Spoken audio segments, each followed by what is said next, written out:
Hello friends, welcome to our YouTube channel proper advice. आज जो मैंने आपके लिए वीडियो लिया that will be completely based on decision making skills, या लॉजिकल रीजनिंग कहें या क्रिटिकल रीजनिंग कहें। ठीक है, आज जो इसके अंदर मैंने टॉपिक लिया डिसीजन मेकिंग के अंदर, that will be cause and effect.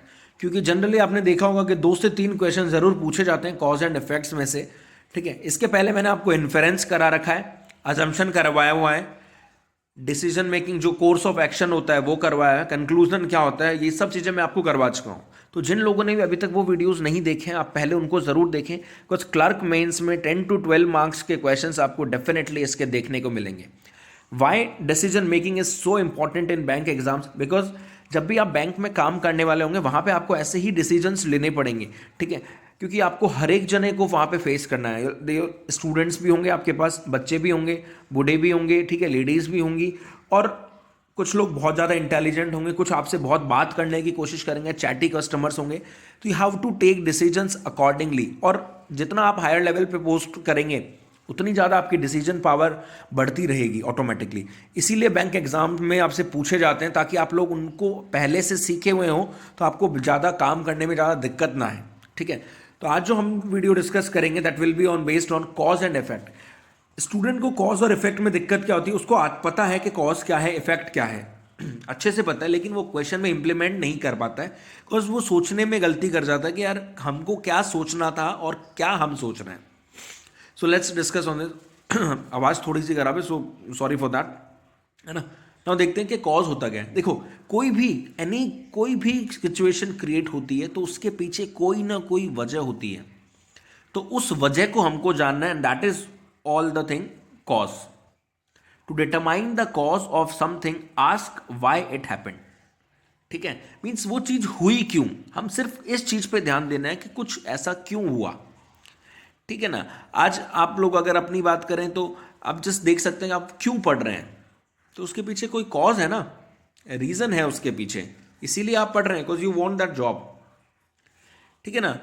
अब हम देखते हैं इफेक्ट क्या होता है, उसके बाद मैं एग्जांपल्स एक साथ लेके करवाऊंगा कि कैसे हम एग्जांपल्स करते हैं। To determine the effect of a cause, ask what happened, या क्या होने वाला है, या किस वजह से ये चीज हुई, आप क्यों पढ़ रहे हो, ये हुआ इफेक्ट।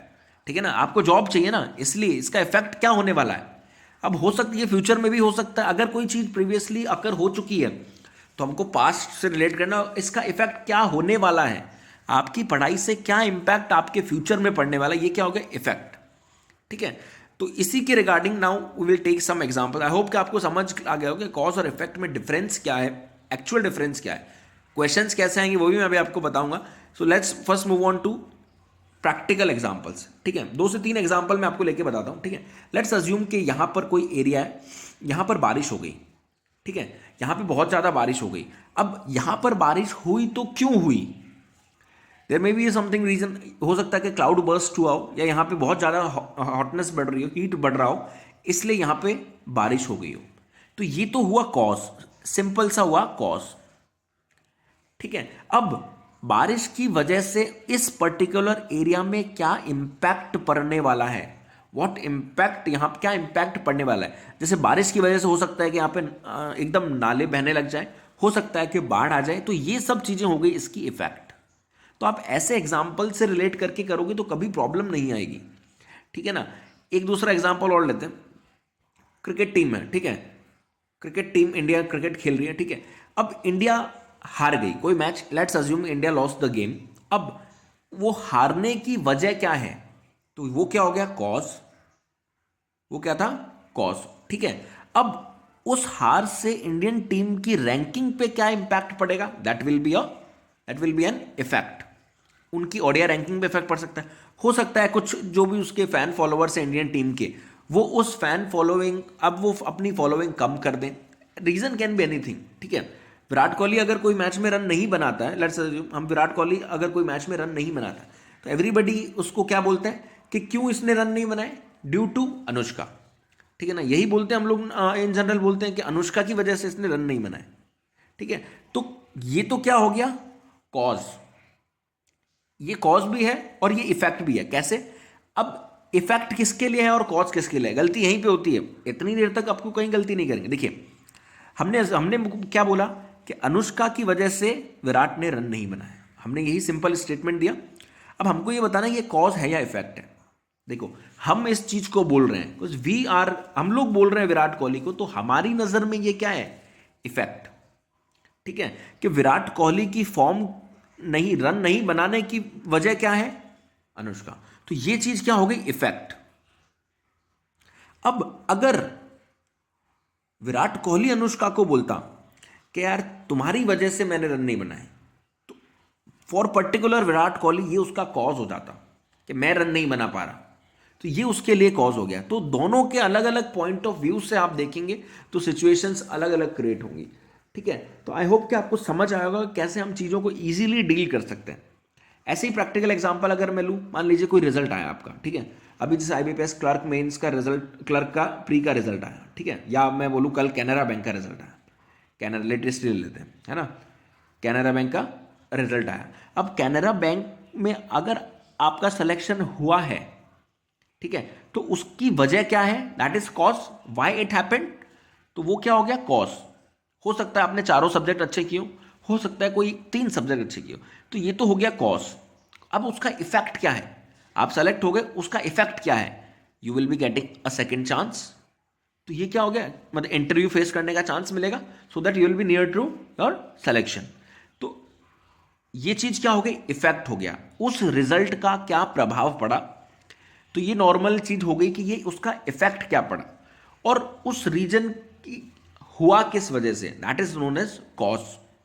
ठीक है ना, आई होप आपको समझ आएगा कि चीज़ों को हम कैसे इजीली डील कर सकते हैं। It's not that difficult, but the thing is कि अगर आप एग्जाम में अगर इसको फ्री माइंड से करेंगे तो आप कभी गलत नहीं करेंगे।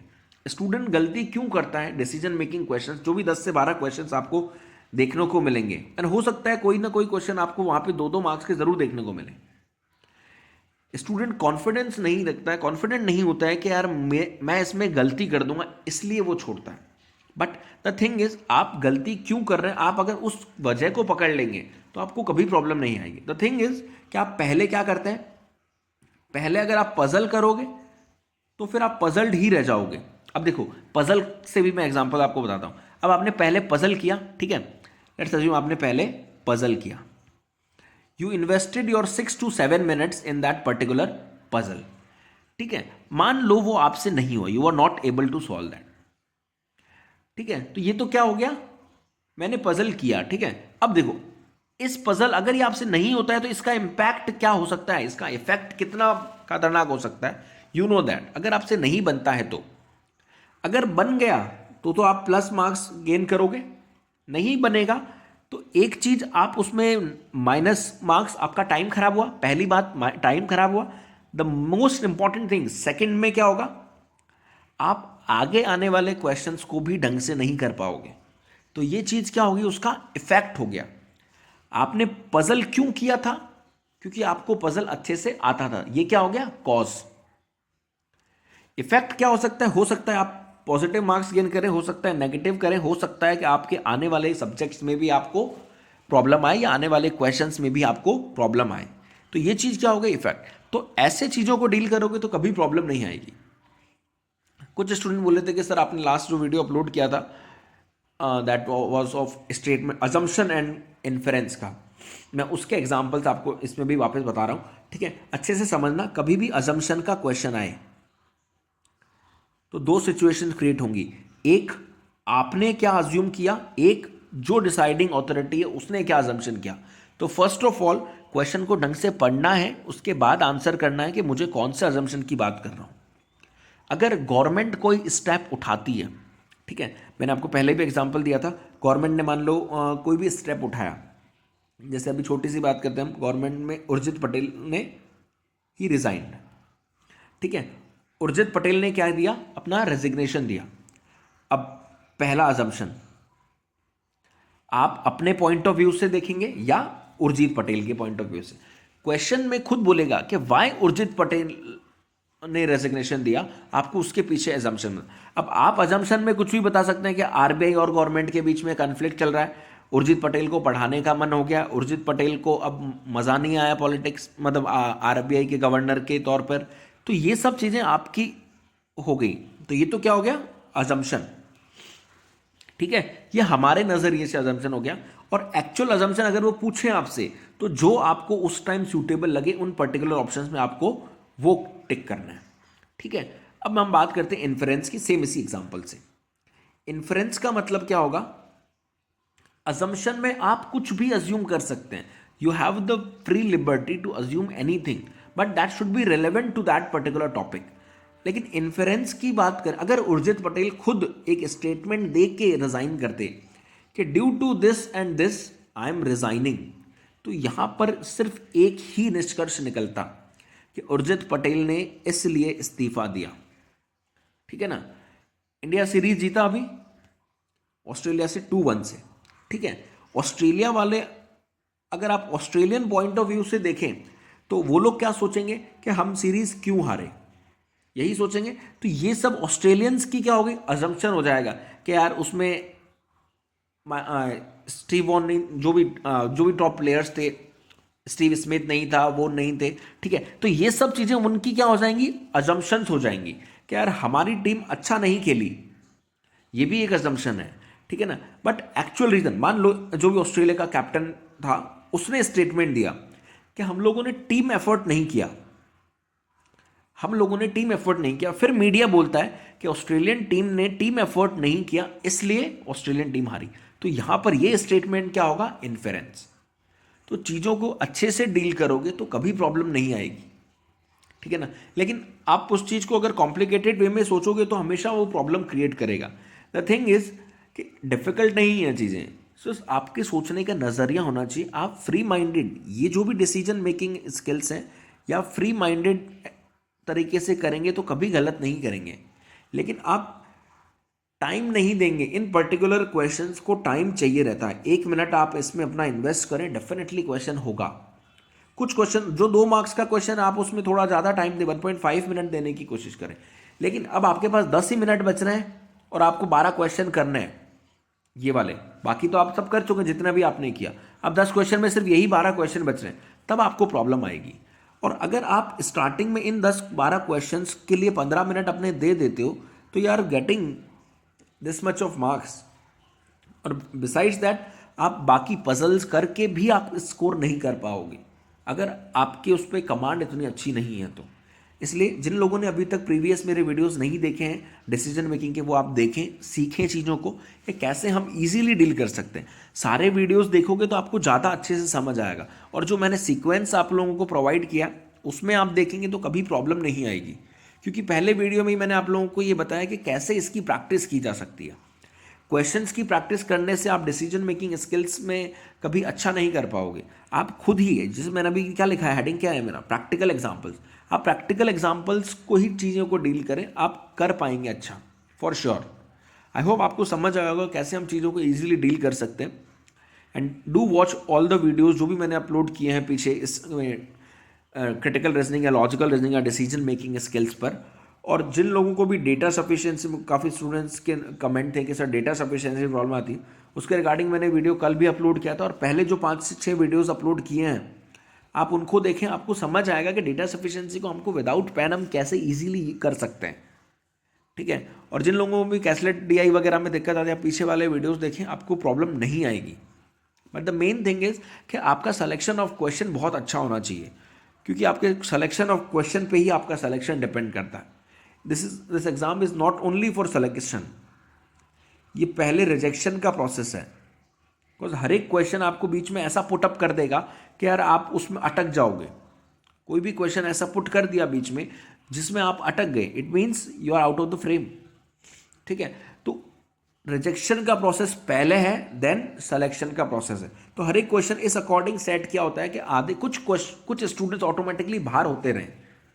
ठीक है, ताकि जिन लोगों ने अच्छे से मेहनत नहीं की वो ऑटोमेटिकली बाहर होते रहे, और लास्ट में सिर्फ वही लोग बच जाएं जिन्होंने हर एक चीज़ पे पर्टिकुलर अच्छे तरह से मेहनत की होगी। इस तरीके से करेंगे तो कभी पेपर में दिक्कत नहीं आएगी। मैंने पेपर को कैसे अटेम्प्ट करने का उसका भी वीडियो डाला हुआ है।